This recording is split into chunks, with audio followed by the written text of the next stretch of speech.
உழைத்து முன்னுக்கு வந்த இஸ்ரோ தலைவர், இந்திய விண்வெளித்துறையினுடைய செயலாளராக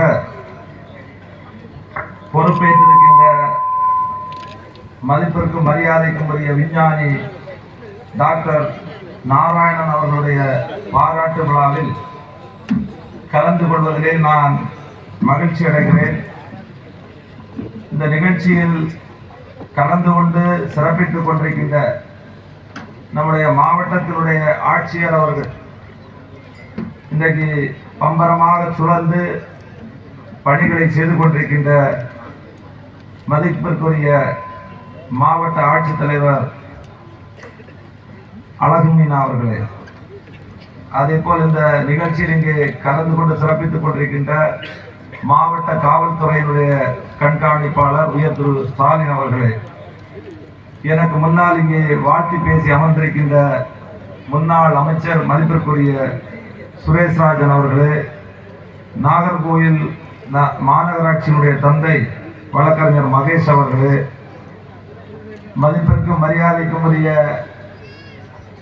முன்னாள் அமைச்சர், சிறப்பாக செயல்பட்டு இன்றைக்கு பத்மநாபபுரம் சட்டமன்றத்தை அலங்கரித்துக் கொண்டிருக்கின்ற பத்மநாபபுரம் சட்டமன்ற உறுப்பினர் மனோ தங்கராஜ் அவர்களே, மதிப்பிற்குரிய பால பிரஜாதிபதி அடிகளார் அவர்களே, மதிப்பிற்குரிய சிஎஸ்ஐனுடைய குமரி பேராயத்தினுடைய ஆயர் செல்லையா அவர்களே, இன்னும் முன்னாள் அமைச்சர் மத்திய அமைச்சர் பொன் ராதாகிருஷ்ணன் அவர்களே, இன்னும் இந்த மேடையில் அமர்ந்திருக்கின்றவர்கள் அத்தனை பேர் முக்கியமானவர்கள். எங்களுடைய மாவட்ட தலைவர் நவீன் உட்பட அத்தனை பேருக்கும் உங்களுடைய பெயர்களை நீங்கள் சொன்னதாக எடுத்துக்கொள்ள வேண்டும். காலத்தின் அருமை கருதி அனைவருக்கும் என்னுடைய பணிவான வணக்கங்களை நான் தெரிவித்துக் கொண்டு, எனக்கு முன்னால் முன்னுரையில் பேசியவர்கள் மதிப்பிற்குரிய பொறியாளர் முருகன் அவர்கள், மதிப்பிற்குரிய நம்முடைய விஞ்ஞானி அவர்களை பற்றி மிக தெளிவாக சொன்னார்கள்.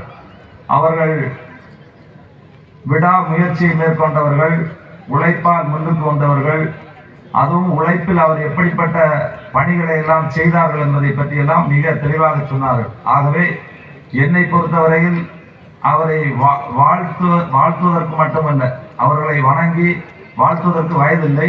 ஆகையால் அவர்களை வணங்கி இன்னும் அவர்கள் இந்தியாவினுடைய வளர்ச்சிக்காகவும் விண்வெளியில் பல்வேறு விதமான ஆராய்ச்சிகளுக்காகவும் இவர்கள் இன்றைக்கு சந்திராயன் 2, 3 இப்படிப்பட்ட சூரியனை ஆய்வு செய்கின்ற அந்த நிலைமையில் இந்தியா மற்ற நாடுகளோடு ஒப்பிடக்கூடிய அளவில் இன்றைக்கு வல்லரசாக இருக்கிறது என்று சொன்னால் இவருடைய உழைப்பு தான். ஆகவே இவருடைய உழைப்பு மென்மேலும் ஓங்க வேண்டும் என்று எல்லாம் வல்ல இறைவனை பிரார்த்தித்துக் கொண்டு விடைபெறுகிறேன். நன்றி, வணக்கம்.